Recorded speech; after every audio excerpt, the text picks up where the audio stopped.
I want to jump directly to our interview, our next guest. I was introduced to this story by my sister, Anoa Changa, who's been on a show regularly. She writes for News One. Dr. Tarece Johnson. She is a Georgia School Board chair and the first Black woman chair. And she is being targeted by conservatives over several things. We'll get to that. But first and foremost, I just want to welcome you, Dr. Johnson, to the morning show. Thank you so much for joining us. My pleasure. Could you tell us a little bit, generally speaking, about why it is that you would be attacked? And we can get into all the nuances. We'll give the backstory and let people understand. But I want to come in at a high level first, because sometimes we see these school board fights on the national stage, or we see something on the school board level, and we don't really add it up into the bigger picture. But I find it interesting that a lot of the attacks that we see from conservatives around this country are actually happening at the school board level. Could you just tell us why it would be that you would be a target in your position as Georgia School Board's first Black woman chair? Sure. The Georgia County. Sure. Well, first of all, we all know that this is happening across the country. All of our school board, or most of our school boards, in particular the school boards in, very diverse communities, are under attack. And we started with the mask mandates, then it moved over to CRT. And as the nation started to change and the demographics started to really represent the communities, the school boards changed. And so a lot of the hate is really coming from misinformation related to critical, race theory. It also related to people just really upset. They're upset with the change of demographics. They're upset with the change of power dynamics. And so it's just this time that, unfortunately, we're seeing, history repeat itself. We're coming off of the heels of, a very interesting time with the, former President Trump. And we saw an uptick in hate crimes in every area, and from in the Jewish community, Black community, Asian community. We saw hate just rise up, and it was emboldened under the former President Trump. And so now we're kind of, coming off of this, January 6th insurrection, where we saw again this declaration of we're taking our nation back. And so people are still fighting for taking America back, as what they're proclaiming, right? And this is the fight at the school board level, where they're saying, we all know that education is powerful. And this is really the foundation of our nation, is when we provide balanced education for our children, that we can change our nation, we can change the trajectory of the world. And so when you then look at the education system, then you say, well, what can we do to now change how our children think, so that we can use it in a way for indoctrination or for power control. And so, we see in many diverse communities, in many diverse school districts, where ethnic courses are springing up, where, teachers are now, teaching education in a way that really spurs critical thinking skills. And it's based on various perspectives, and they're introducing books, and they're, talking about race in a way that connects with the child's experience. And we have current events that has happened, from, the George Floyd to, so many other anti-Asian hate that has, increased in our nation. Kids are bringing this into the classroom, and they want to have discussion and conversation. And teachers are trying to, as best as they can, responsibly, with care, have these conversations. But most importantly, building the critical thinking skills of our students is so important. Looking at different perspectives, and then also teaching them the power of empathy and the power of not just one story, but multiple stories. And so what we have in the education system is people who are saying, let's target the school boards. Let's target them and let's suppress this freedom of education. Let's take away, as a liberator for me, I know that education has so much power. And if we think about how do we liberate our students, how do we create a world where people have free thought and a world that actually challenges status quo, but in a way that ensures progression of all people, it's education. That's it. That's why. And this is the target. Go ahead. I'm sorry. And that's exactly that. Yeah. No, that's the dovetail right there, the critical nature of the role. I appreciate you contextualizing it because I need people to understand now the game that's being played against you. I want to read directly from the work Anoa Changa wrote over at News One, and this is how she framed it. She said, Black school board members and education professionals across the country are under attack for their commitment to equity and justice. Approximately 2 weeks after one of Georgia's most diverse school districts elected its first Black woman chair, Tarece Johnson, finds herself under attack by conservatives for her commitment to equity and justice. Senator Burt Jones, who is a Republican candidate for lieutenant governor of Georgia, has called for an investigation into Johnson's implemented policies and decisions based on her public-facing comments and teachings about systemic racism. So the attack that's coming towards you is a very political one. He's running for office, and Burt Jones understands that the number one thing conservatives want to get their teeth into right now, they want to sink their teeth into, is some big, bad, scary Black woman who's trying to get critical race theory going in Georgia.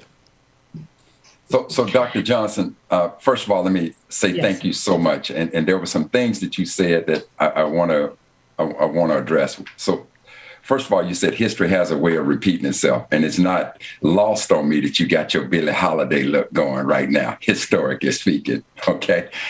Second of all, what you're facing as an educator reminds me of a sister named Ruby Forsythe, who was born in 1805 in Charleston, South Carolina. She had a one-room schoolhouse, and her whole purpose was to educate our children. And she was faced with constant harassment. They were burning her school down. I'm talking the Ku Klux Klan, except today they look more like maybe conservative politicians. But in the face of all of that, she never stopped. And so in the sense of history repeating herself, I am looking at you not only as our beautiful Billie Holiday, but I'm also looking at you with the spirit of one Ruby Forsythe. Now for the strategy. Being that you are in Georgia, I want you to say, because Georgia always wants to embrace, even the conservative Republicans, they want to embrace their favorite son, and that being Dr. Martin Luther King Jr. And they always want to go and quote King talking about, let's not judge on the color of our skin, but conscience of the character. I want you to look this quote up, Dr. Johnson. When their favorite son, our hero, our king, was at Morehouse, he issued this quote. He said, the purpose of education is to save man from the morass of propaganda. That's it. That's it. I want you to look that quote up and remember that Dr. King said that, and I want you to push that on them, that the purpose of education is to save man from the morass of propaganda. So you'll look up the word morass and you'll understand what propaganda is. And that is exactly what they're trying to do. So let them chew on that and swallow that. So instead of us being on the defense all the time, I want you to use that as part of your offensive arsenal. And we just want to encourage you in the spirit of sisters like Ruby Forsythe to continue that great fight. So even in the face of Klan and all of those things, they kept going. So you're on the right path. And we just want to say thank you for the work that you're doing, but continue that fight. Thank you so much. Propaganda is powerful. I am a Black Jewish woman, and we all know the hate against Black people was all rooted in this propaganda that Black people and brown people are subpar human, or they are, not as intellectual as, white people. And there's all this propaganda around Black people don't feel pain. And then still to this day, it impacts us in our, medical, in the medical industry, right? The healthcare system where, this ideology is sort of still kind of rooted in how people receive care, right? Yeah. And so propaganda impacted Black lives then, and still today we're suffering, right? And when we think about our Jewish community, and as a Black Jewish woman, I always see the parallels, but I also understand that they're very distinct stories, right? But propaganda is what started the hate against, the European Jews in Germany. It was really, letters that went out and caricatures that just went out just saying that the Jewish people are this way, and people started to believe it. People started to believe the lies. And so propaganda is powerful in good and bad ways, right? If we use media to really share the power of unity and share about the power of diversity, equity, and inclusion, and how important it is for us to embrace one another and be okay with difference, be okay with not always agreeing on things and seeing and sharing the same values and ideologies. That's okay, but understanding how to respect one another. Let's use media in that way. Let's, create, movies and cartoons and images and commercials, and let's have propaganda that's rooted in that. So let's reimagine it. Let's reimagine what propaganda could look like, But we see in history, when history is repeating itself, we see that propaganda started it all. Even the hate towards me. Even the attacks against my TikTok videos. I'm an artist. I'm an actress. I'm a dancer. I love poetry. I recite my art. I love painting. My house is like an art gallery. Like, I really embrace the arts.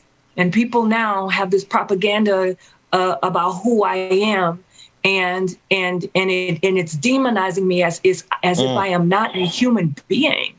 I am an intellectual. I have, multiple degrees. I have a doctorate degree in education. I owned a school previously that really focused on multicultural, multilingual education. I wrote a book called The Global Purpose Approach.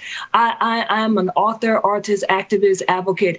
I am doing the best I can for our children and for all of humanity. I'm also unapologetic about being a Black Lives Matter supporter. I believe that where there is injustice, we must correct it. And that's how we show love. We show love through justice. I love to love.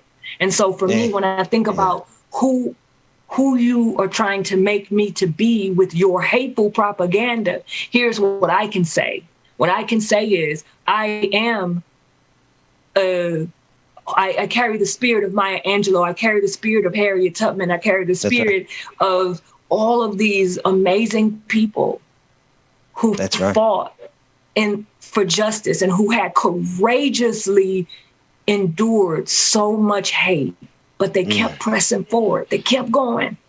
And so no matter what they say about me or who they try to define me to be, I know who I am. And I want our children to understand the power in knowing who they are. And I know when you're young and you kind of go through the process of figuring your life out and figuring out, your own identity.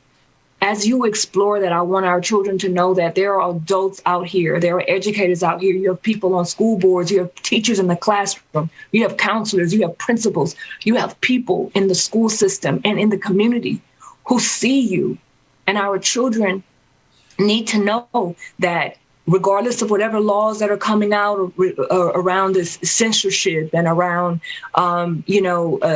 they're not using the word gay or, lesbian, bisexual, transgender in the classroom. Like it is so important for us to be unapologetic about saying that we need to see each and every child, and we need to ensure that they belong. that they don't just feel like they belong, but they know that they belong. And how do we do that? We do that by sharing their stories. We do that by celebrating their heritage. We do that by recognizing their history. We do that by saying, I see you. I know where you come from.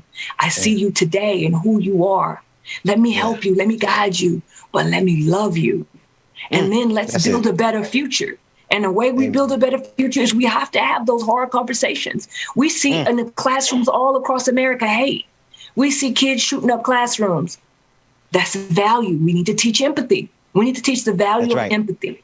That's right. Empathy is really, it will handle so much of the issues that we're dealing with around even racial issues in our school.